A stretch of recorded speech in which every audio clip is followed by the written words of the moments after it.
Tomás Hernández Franco. Deleite. Historia de un caballo. Esto es historia muy antigua, pero alguna vez había que contarla, porque es fácil de hacerlo y porque no tiene mayores complicaciones. Es una simple historia de un paquete de músculos de acero y de un tremendo haz de nervios que se agruparon por única vez en la historia en el cuerpo flaco e inverosímil de un caballo de Puerto Rico. A los 3 días de haber nacido, ya aquel potro defraudaba completamente las esperanzas y los cálculos del dueño de aquella finca en los alrededores de Humacao.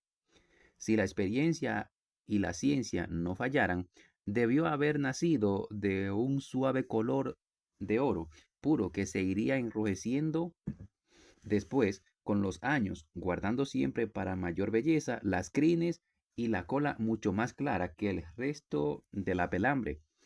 Nació de una estupenda yegua andaluza, traída para recreo y vanidad por un capitán general y de un semental inglés con más abuelos que un samurái.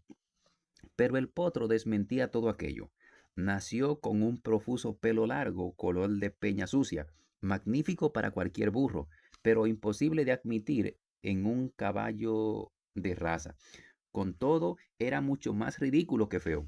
Cuando se agarraba a las tetas, cuando se agarraba a las tetas de su madre importada, tenía una tan horrible manera de poner los ojos en blanco, de estirarse sobre las patas traseras, de escarbar la tierra con las manos, que hacía, desde luego, reír a la peonada satisfecha de aquel fracaso y mover lentamente la cabeza al patrón. Cada día le fueron descubriendo nuevas imperfecciones. Era imposible que empezara alguna de esas cabriolas que todos los potros del mundo y de todas las razas ejecutan con tanta gracia, sin que antes no disparara un par de coces sobre lo que tuviera más a su alcance, animal, cosa o persona.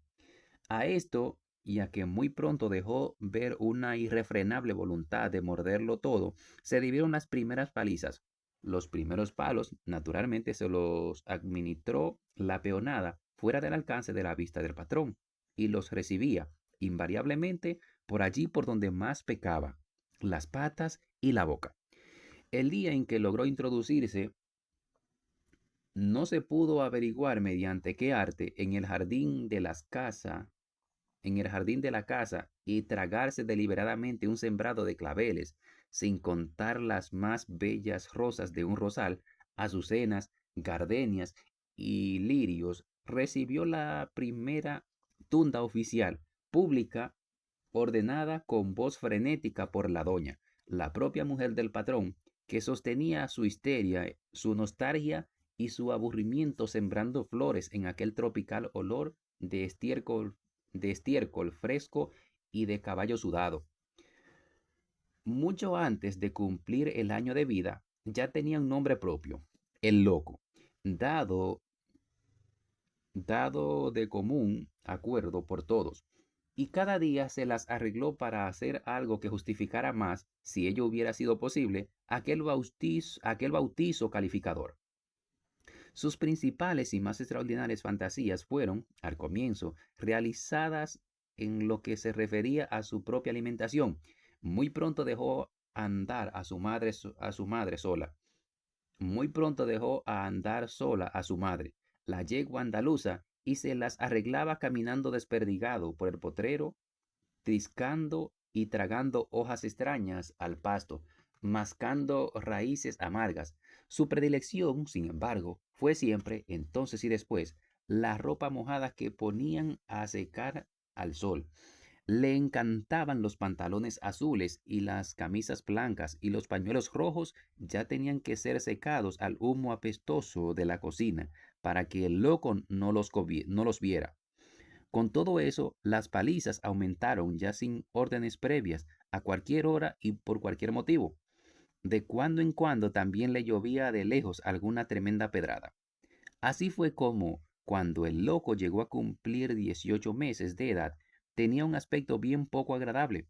Los golpes le habían hinchado las cañas, los menudillos y las cernejas.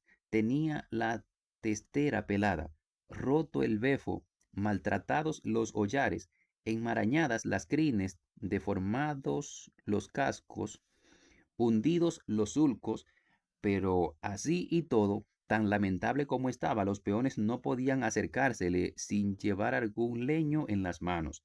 Pateaba a las vacas y los terneros, y cuando tiraba las orejas hacia atrás y agachaba la cabeza casi a flor de tierra, derrotaba a los perros y era el terror del patio. Como era el loco, no supo de esos pacientes mimos que los demás potros de la finca recibían en las largas horas de la limpieza, ni de la caricia larga y voluptuosa del cepillo. Cambió el pelo cuando buenamente se le quiso caer aquel ominoso de burro que trajo al mundo y le nació otro desteñido color de caoba sin brillo. Al fin y al cabo, llegó a aparecer algo así como un alambre retorcido en forma de caballo, y entonces comenzó la época en que debía fijarse su extraordinario destino. El patrón sabía que el loco no podía ser vendido a nadie que tuviera ojos en la cara.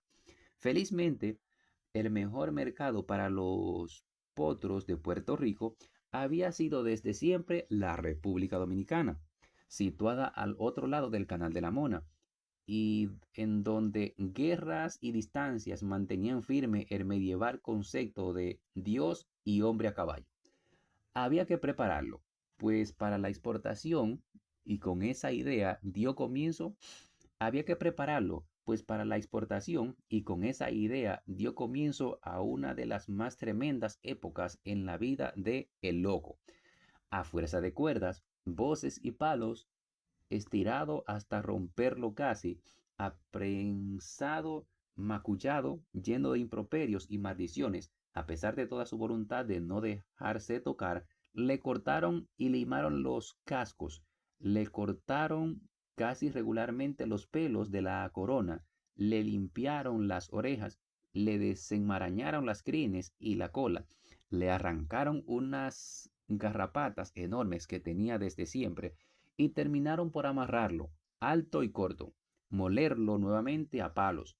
Había que romperlo un poco antes de tratar de venderlo.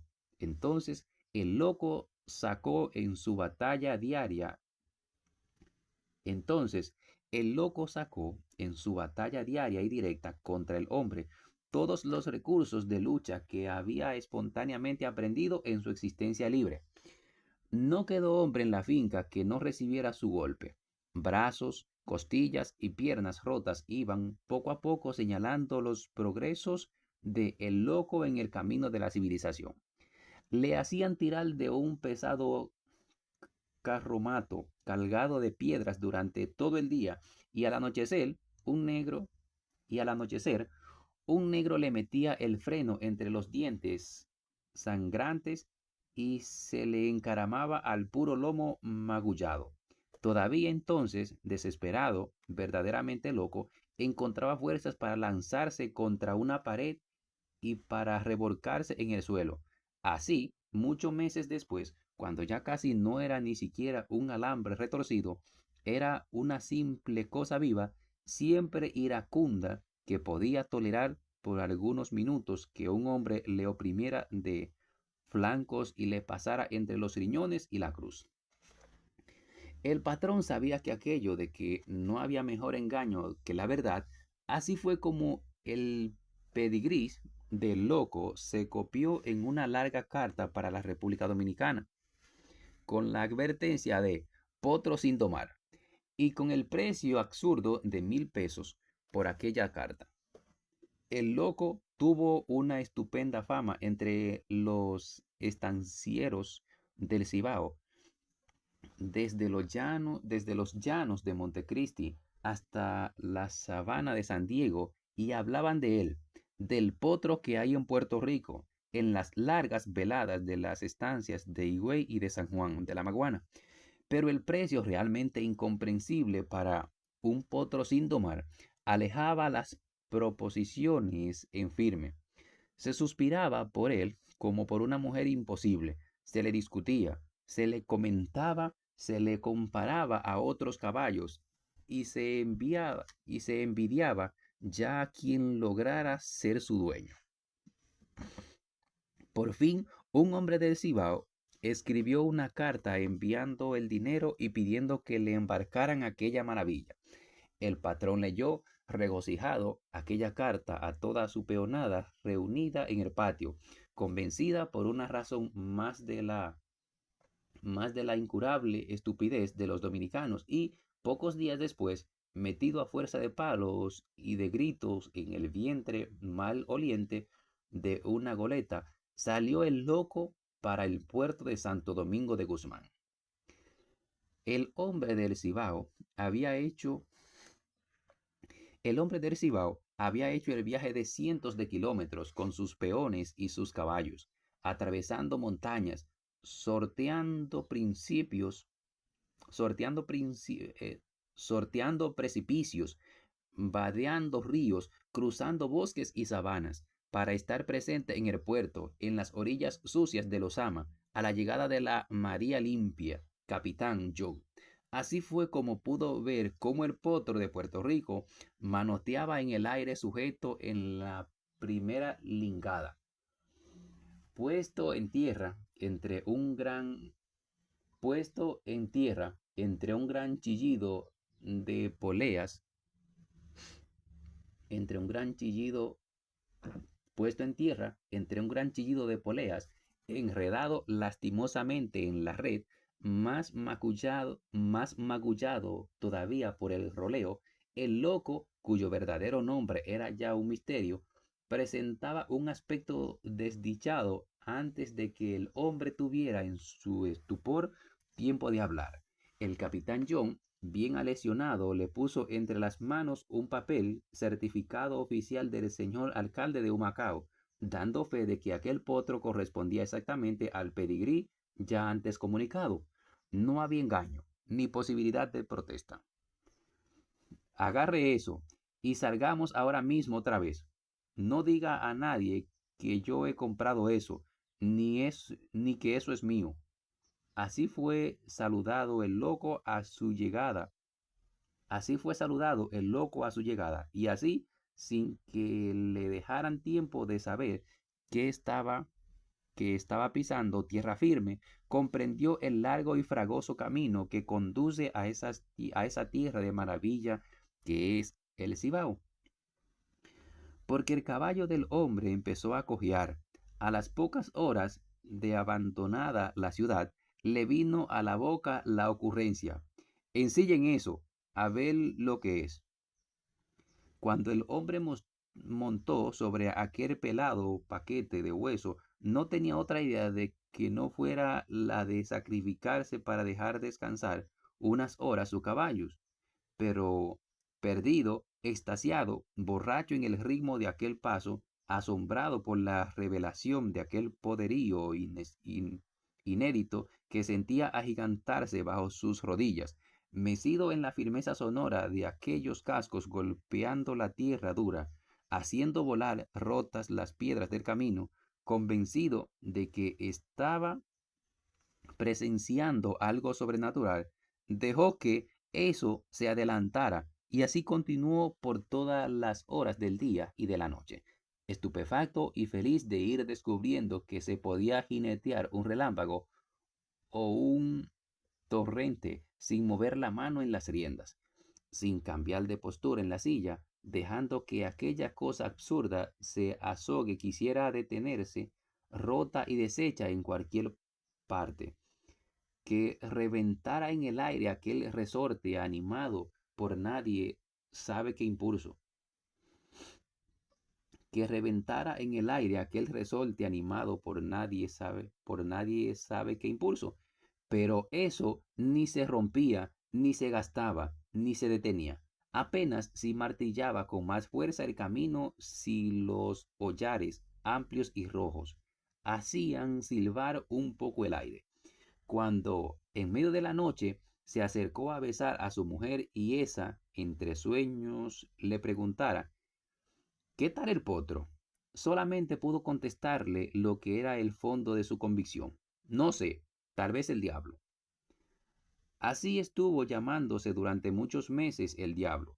No hubo forma de que aumentara de carnes. Apenas lograron sacarle un poco de brillo al pelo, a fuerza de precauciones y caricias. Cualquier ruido imprevisto le hacía pasar días enteros sin probar bocado, y los ejercicios en el picadero le ponían le ponían los ojos de un temible color morado de ira. Con todo, el hombre y el diablo se entendían. Se entendían en ese borde mismo que es la tragedia inevitable, pero que tarda en llegar, y como aquel caballo era siempre una especie de guerra y de aventura, el hombre le cambió el nombre. Se llamó Deleite. Durante 2 años, y durante esos 2 años llegaron a valer 1.500, 2.000, 2.500, 3.000 pesos para todos los estancieros de la comarca. De todo era sabido que era una especie de máquina incansable, un extravagante caso de resistencia atroz, unida a una insólita y firme suavidad de pasos. Sus iras, sus resabios, su increíble mal genio era un secreto entre él y su dueño. Él tenía su particular criterio sobre un montón de cosas: forrajes, ruidos, arneses, personas, animales, horas del día. De tanto estudiarlo, de tanto estudiarlo, observarlo, amarlo, llegó a ser un libro abierto para nosotros. El día que descubrimos que le irritaba caminar sobre su propia sombra, anotamos cuidadosamente ese capricho y evitamos sacarlo al sol, al sol alto de por el mediodía. Casi todos los días el patrón nos comunicaba algún nuevo descubrimiento hecho por su cuenta, y cada día modificábamos contentos nuestras relaciones con Deleite. Por el patrón sabíamos que éste, una vez en camino, tenía que estarse quieto en la silla, no moverse las manos, no levantar la voz, no hacerlo cruzar agua sucia, no obligarlo a dar vueltas inútiles. En cambio de todo eso, Deleite era casi un milagro de docilidad. No variaba nunca el paso, obedecía ciegamente la más disimulada presión de las rodillas, y si hacía estallar bajo sus cascos algunas ramillas secas, el patrón tenía que perdonarle que pasara su buena media hora haciendo tontería. Pero un buen día, inesperadamente, Deleite nunca supimos pero un buen día, inesperadamente, Deleite, nunca supimos exactamente por qué, mató de una coz al peón que le limpiaba la cuadra, y a ruegos de la señora, hubo que venderlo al primero que pasara.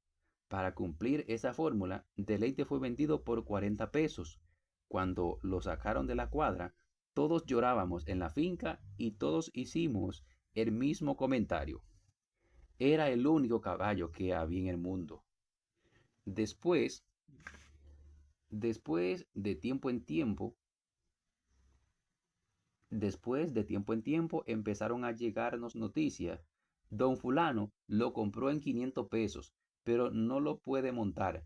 Ahora le dicen el bronce, y dice que lo han castrado para quitarle bríos. Le rompió una pierna a don Sutano. Ya lo vendieron en 20 pesos. Para el este dicen que lo tienen cargando piedras. Lo trajeron otra vez para el Cibao y lo vendieron en 1.000 pesos. Lo tiene el presidente. Lo tienen tirando una carretera en la finca de doña Mengana. Se nos fueron pasando los años, moteados de noticias de Deleite. Sabíamos todas sus terribles aventuras por todo el territorio, tan enorme a pie y tan chico para sus bríos, de nuestro Cibao. Se fueron pasando los años, moteados de noticias de Deleite. Sabíamos todas sus terribles aventuras por todo el territorio, tan enorme a pie y tan chico para sus bríos, de nuestro Cibao, de nuestra patria. El loco Deleite, el bronce, no se hacía viejo, seguía de finca en finca rompiendo brazos, costillas y piernas, oscilando en precio de los 20 a los 3.000 pesos, tejiéndose una leyenda prodigiosa que era mantenida cada día más fresca en la perenne evocación de nuestro recuerdo.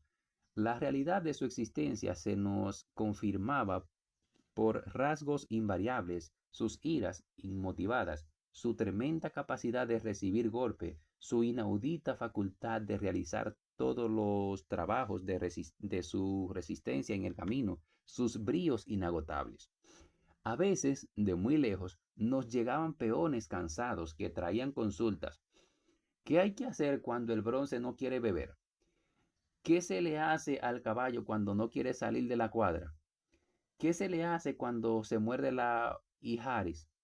Por esos mismos mensajeros sabíamos siempre historias nuevas de fracturas y de viajes tremendos realizados, de un tirón por deleite, y nosotros aumentábamos todo eso, y nosotros aumentábamos todo eso en la finca, y lo contábamos luego con mejores y más brillantes detalles. A eso se venían A esos que venían a preguntarnos cosas, les inventábamos las fórmulas más pintorescas, pero siempre con la intención y la seguridad de halagar a Deleite. Estuviera en la condición que estuviera, que le pongan cerca unos pantalones azules del dueño empapado de agua de azúcar, que le den a comer media docena de pañuelos de seda, que entierren todas las espuelas, como aquel caballo todo era posible. Como con aquel caballo todo era posible, menos que se declarara vencido por algo, estábamos seguros de que todas nuestras recomendaciones eran luego seguidas al pie de la letra. Después estuvimos mucho tiempo sin noticias. A veces, cuando llovía mucho o cuando el calor era asfixiante, alguno preguntaba, ¿dónde estará Derite ahora? Siempre vivimos en la esperanza de que volviera a la finca, pero se sabía que eso era imposible por no ofender la memoria del peón muerto en el patio. Una noche, una noche, un hombre, un hombre de por la costa que pidió posada en medio del temporal nos dio la noticia. Al bronce lo mató un rayo. Nos cayó encima un silencio enorme. Habíamos vivido muchos años de la historia de ese caballo. El peón más viejo, el que más sabía de animales, hizo el único comentario. Solo de igual a igual podía perder.